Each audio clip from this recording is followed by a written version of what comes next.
Hola, espero que se encuentren bien. El día de hoy vamos a hablar sobre antipsicóticos. Bueno, para iniciar vamos a hablar de las teorías de neurotransmisión.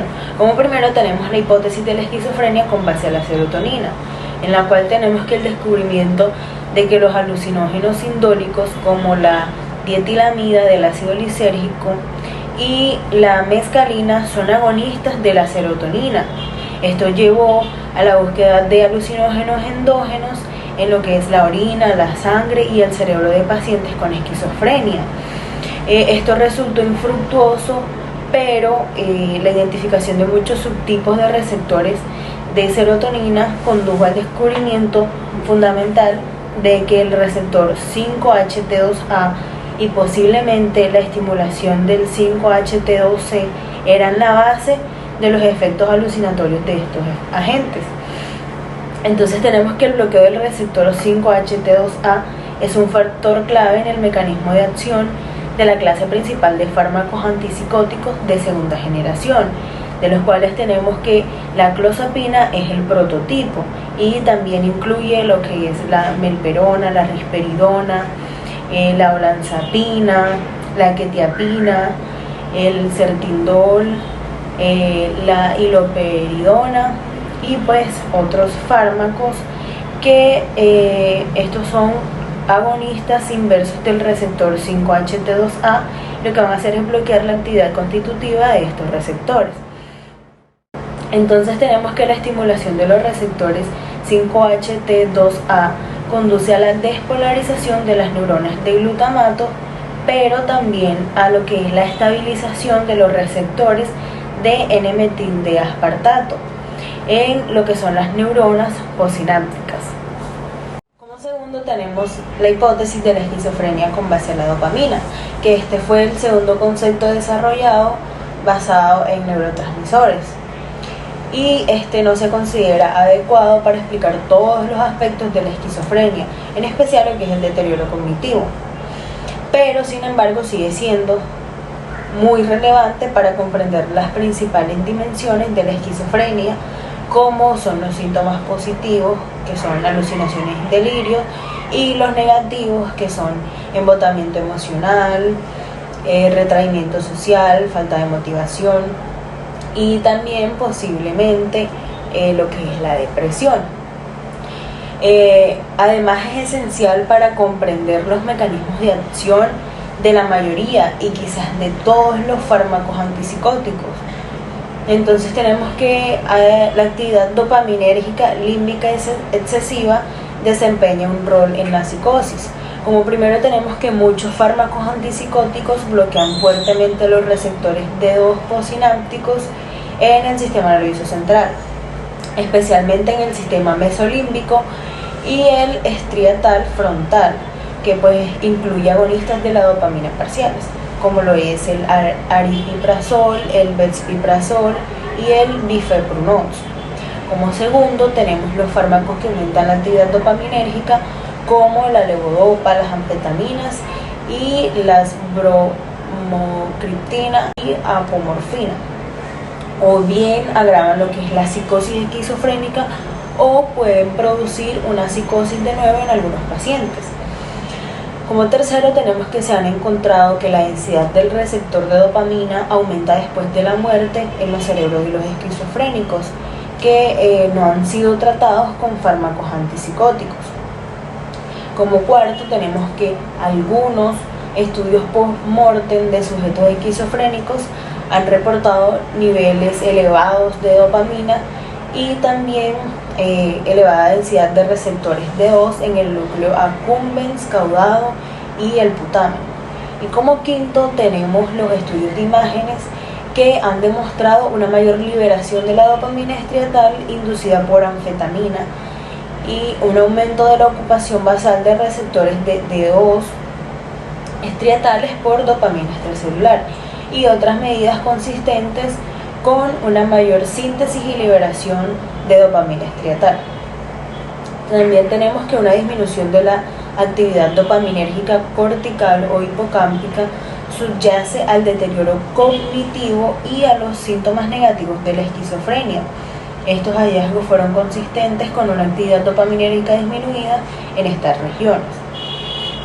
También tenemos que una disminución de la inervación dopaminérgica en la corteza temporal media, en la corteza prefrontal dorsolateral y en el hipocampo, así como niveles disminuidos de DOPAC, que es un metabolito de la dopamina, en el cíngulo anterior de receptores de dopamina y a receptores que no son de dopamina. Entonces tenemos los receptores de serotonina, en particular el subtipo 5HT2A, que pueden mediar efectos sinérgicos y proteger contra las consecuencias extrapiramidales del antagonismo de D2. Y como resultado de estas consideraciones, tenemos que el rumbo de la investigación ha cambiado a un mayor enfoque hacia los compuestos que pueden actuar en varios sistemas transmisores receptores, por ejemplo, lo que es la serotonina y el glutamato. La hipótesis de la esquizofrenia con base en glutamato, que esta hipótesis propone que la esquizofrenia se origina por una hipofunción del glutamato en las proyecciones corticales. Las neuronas de glutamato generan actividad en las interneuronas de GABA, que a su vez se encargan de inhibir neuronas glutamatérgicas. Entonces previenen que haya una hiperactivación y por lo tanto que no haya exceso de glutamato. Este proceso permite que no haya muerte neuronal. Entonces tenemos que en la esquizofrenia este sistema se ve afectado. Esto debido a que los receptores glutamatérgicos no cumplen su función. Por otro lado, los receptores que presenta el glutamato y que también se han estudiado en la esquizofrenia son los ionotrópicos, que estos son receptores que interactúan con iones como lo son el calcio y el magnesio. Entre estos tenemos lo que son el receptor NMDA, el AMPA y el kainato. Además, estos se caracterizan por la transmisión rápida de las señales. Por otro lado tenemos a los metabotrópicos, que estos son receptores que se unen a proteína G y se caracterizan por ser de transmisión lenta. Entonces tenemos que los receptores ionotrópicos que más se han estudiado y que muestran mejores resultados son los NMDA. Acá tenemos a la fenciclidina y la ketamina, que son inhibidores no competitivos de este receptor y que exacerban la psicosis en pacientes con esquizofrenia. Entonces tenemos que el receptor NMDA requiere de glicina para su activación completa, y se ha sugerido que en pacientes con esquizofrenia el sitio de la glicina del receptor NMDA no está completamente saturado. En la actualidad, los inhibidores del transporte de la glicina están en desarrollo como posibles agentes psicotrópicos.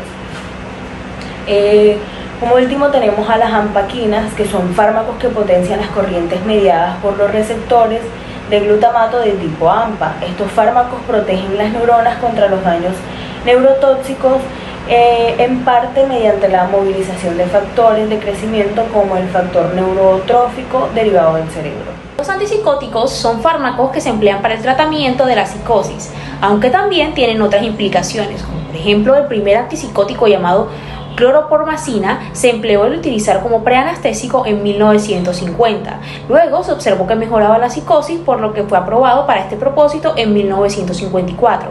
En 1958 se sintetizó el haloperidol inicialmente como analgésico, pero luego se comprobaron sus propiedades para disminuir las alucinaciones.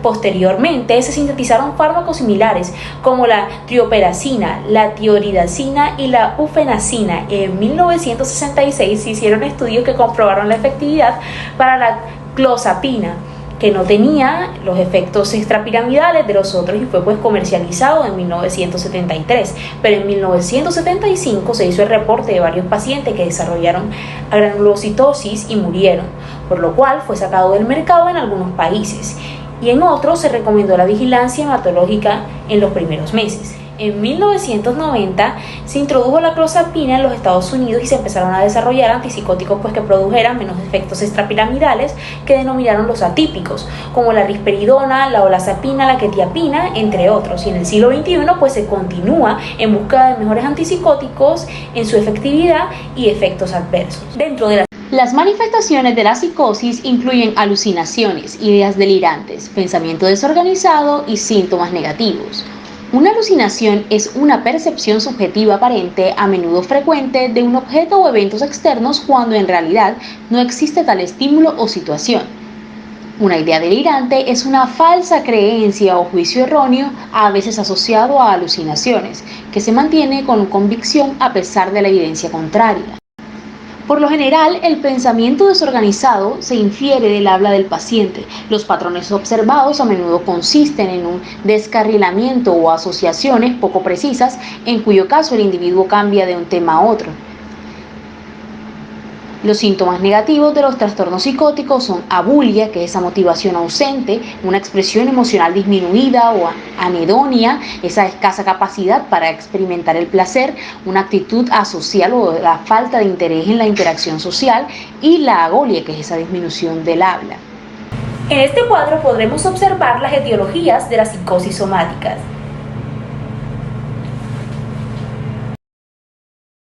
En las tablas que podemos ver en la diapositiva, podemos identificar los antipsicóticos de primera generación, como están incluidas las fenotiazinas, como la flufenacina, y los atípicos o de segunda generación, tenemos la olanzapina o la clozapina. También están acompañados de sus dosis orales, tanto en psicosis aguda en mantenimiento como lo es en el primer episodio y en un escenario crónico. Los medicamentos resaltados son los medicamentos de depósito que se prefieren cuando tenemos a un paciente adulto diagnosticado con esquizofrenia que tiene baja adherencia al tratamiento con los medicamentos orales.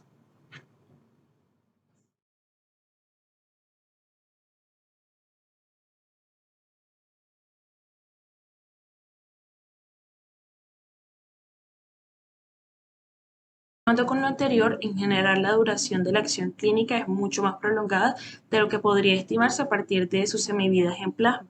El tiempo hasta la recurrencia de los síntomas psicóticos es muy variable después de la interrupción de los fármacos antipsicóticos y se debe tener en cuenta que el tiempo promedio de recaída en pacientes estables con esquizofrenia que suspenden su medicación es de 6 meses. Cuando hablar ya sobre el metabolismo de los agentes antipsicóticos, hay que mencionar que la mayoría de ellos se metabolizan casi por completo por oxidación o desmetilación, catalizados por enzimas microsómicas hepáticas del citocromo P450, lo que es la CYP2D6, la CYP1A2 y la CYP3A4 son las principales isoformas involucradas y se deben considerar las interacciones medicamentosas cuando se combinan fármacos antipsicóticos con otros medicamentos psicotrópicos o en general, por ejemplo, con el ketoconazol, que inhiben diversas enzimas del citocromo P450. Sobre la farmacocinética de estos medicamentos, empezaremos con lo que es la absorción y la distribución. La absorción de la mayoría de estos agentes después de la administración oral es bastante alta. La mayoría de las tabletas que se diluyen oralmente y las preparaciones líquidas proporcionan una farmacocinética similar porque hay poca absorción de la mucosa y los efectos dependen del medicamento ingerido. La administración intramuscular evita gran parte del metabolismo entérico del primer paso y proporciona concentraciones mesurables en plasma de 15 a 30 minutos. La mayoría de los medicamentos son lipofílicos altamente y se pueden acumular en cerebro, pulmón y otros tejidos que tengan un rico suministro en sangre. La mayoría de los agentes antipsicóticos están altamente ligados a proteínas, lo que por lo general es la glucoproteína ácida, y de esta manera desplazan significativamente a otros medicamentos que se unen a la prealbúmina o a la albúmina. Los agentes antipsicóticos también entran a la circulación fetal y a la leche materna, y a pesar de que las vidas medias puedan ser cortas, los efectos biológicos de dosis única en la mayoría de los medicamentos antipsicóticos suelen persistir por lo menos durante 24 horas, y de esta manera se permite una dosificación de una vez al día después de que el paciente ya se haya ajustado a los efectos secundarios iniciales.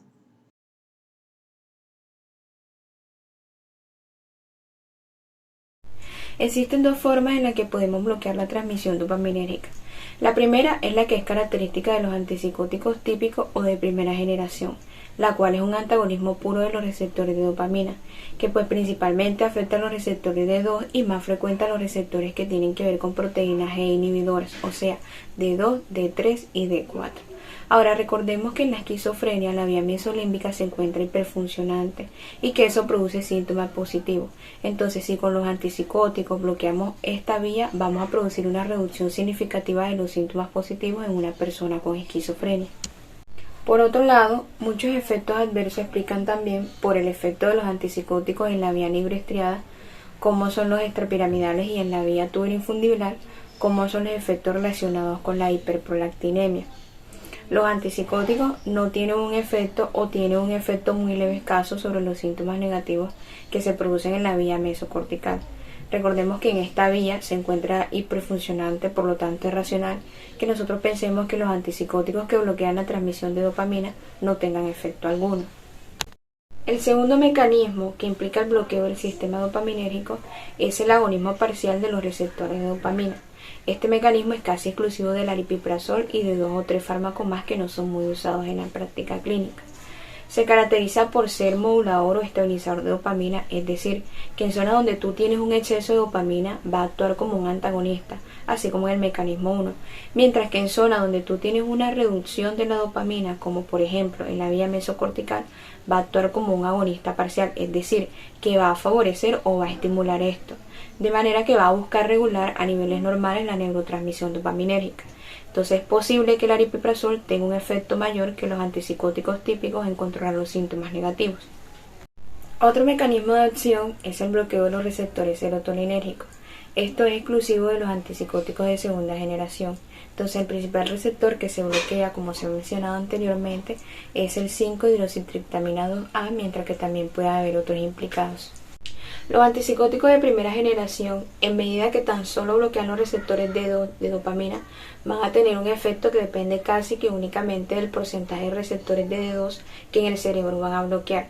Se ha estudiado que si se bloquea entre el 60 y el 75% de los receptores cerebrales de D2, entonces se tiene el efecto antipsicótico, mientras que si se ocupa el 78% empiezan a aparecer los efectos adversos extrapiramidales y también por hiperprolactinemia. Los antipsicóticos atípicos tienen un porcentaje de ocupación de los receptores de D2 bastante bajos. Es por eso que no se muestran tantos efectos adversos extrapiramidales. Asimismo, pues el hecho de que tengan ocupado también receptores serotoninérgicos va a potenciar el efecto antipsicótico, entonces ya no necesita ocupar tanto receptor D2 para tener el mismo efecto. En resumen, entre los psicóticos clásicos y atípicos tienen casi la misma efectividad, a excepción de la clozapina, que tiene una ligera mayor efectividad que todo el resto, pero no se ha usado por sus efectos adversos. De ahí el mecanismo de acción entre ambos grupos es distinto y el perfil de los efectos adversos es diferente. Esta imagen nos permite ilustrar los distintos porcentajes de ocupación y desarrollo de efectos adversos extrapiramidales o la eficacia antipsicótica. Pasando del 60% hasta el 80% tenemos una segura eficacia antipsicótica, mientras que fármacos que pasan del 80% de ocupación de receptores D2 a nivel cerebral ya van a desarrollar efectos adversos extrapiramidales que son muy incómodos para el paciente. Seguimos con las indicaciones y tenemos las psiquiátricas. Aquí la esquizofrenia es la indicación principal para los agentes antipsicóticos, pero en los últimos años se han utilizado además para el tratamiento de trastornos del estado de ánimo, como el trastorno bipolar, la depresión psicótica y la depresión resistente al tratamiento. Los fármacos antipsicóticos están indicados para los trastornos esquizoafectivos, que comparten características de esquizofrenia y trastornos afectivos. Hasta el momento no se ha podido encontrar la diferencia entre estos dos diagnósticos, pero los aspectos psicóticos de la enfermedad requieren tratamientos con medicamentos antipsicóticos, que se pueden usar con otro antidepresivo como el litio y el ácido valproico. La fase maníaca en el trastorno afectivo bipolar tiende a requerir tratamiento con agentes antipsicóticos. Los ensayos controlados más recientes respaldan la eficacia de la monoterapia con antipsicóticos de segunda generación en la fase aguda hasta la 4ª semana de la manía. Tienden a ser más efectivos para prevenir la manía que la depresión, y en estos casos el fármaco antipsicótico puede retirarse a medida que la manía vaya disminuyendo. Hay que tener también muy en cuenta que los estados excitados no maníacos también pueden tratarse con antipsicóticos, a menudo en combinación con las benzodiazepinas. Los antipsicóticos se han usado frecuentemente en la monoterapia de la depresión bipolar aguda, así como el manejo coadyuvante de antipsicóticos o antidepresivos en el tratamiento de la depresión unipolar. Varios medicamentos como la quetiapina, naluracidona y la olanzapina están aprobados por la Administración de Alimentos y Medicamentos de los Estados Unidos para el tratamiento de la depresión bipolar. Estos no aumentan el riesgo de inducir manía o de aumentar la frecuencia del ciclo bipolar. Algunos de los antipsicóticos intramusculares han sido aprobados para el control de la agitación asociada con el trastorno bipolar y con la esquizofrenia. Los antipsicóticos como el haloperidol se han utilizado durante mucho tiempo en el ámbito de las UCI para controlar la agitación en pacientes delirantes y postquirúrgicos. Las formas intramusculares de la ciprasidona, la olanzapina y la aripiprazol mejoran la agitación en 1 a 2 horas con menos síntomas extrapiramidales que los agentes típicos como el haloperidol. En situaciones no psiquiátricas tenemos que la mayoría de los antipsicóticos de primera generación más antiguos, a excepción de la tioridazina, tienen un gran efecto antiemético. Esta acción se debe al bloqueo del receptor de dopamina, tanto en el centro, es decir, en la zona de activación del quimiorreceptor de la médula, como periféricamente, es decir, en los receptores del estómago. Algunos medicamentos como la clorperazina y la benzquinamida se promocionan únicamente como antieméticos, pero está el caso de las fenotiacinas con cadenas laterales más cortas que tienen una acción considerable de bloqueo del receptor H1 y se han usado para aliviar el prurito también. O en el caso de la prometacina como sedantes preoperatorios. Tenemos la butirofenona, droperidol, que se aplica en combinación con el fentanilo, un opioide, en la neuroleptoanestesia, y el droperidol también hay que tener en cuenta que tiene un gran riesgo asociado a la dosis en cuanto a la prolongación del intervalo QT y que se ha eliminado algunos del mercado. Efectos adversos. Hay que tener en cuenta que muchos de estos efectos son extensiones de sus acciones farmacológicos conocidos o también de naturaleza alérgica o idiosincrásicos. En general tenemos la acaticia, es una sensación de inquietud y tensión interna que se acompaña de la necesidad de moverse. La manifestación puede ser en forma de movimientos repetitivos o la emisión de ruidos o quejidos. Por otro lado tenemos la disinesia tardía, que es un trastorno hipercinético del movimiento. Es decir, en ella se producen movimientos involuntarios anormales como movimientos extraños de la lengua y la cara, movimientos de la masticación controlado. Cualquier paciente con una disinesia tardía tratada con un medicamento antipsicótico típico o posiblemente la risperidona o la paliperidona debe cambiarse a la quetiapina o a la clozapina, los agentes atípicos con menor probabilidad de causar una disinesia tardía.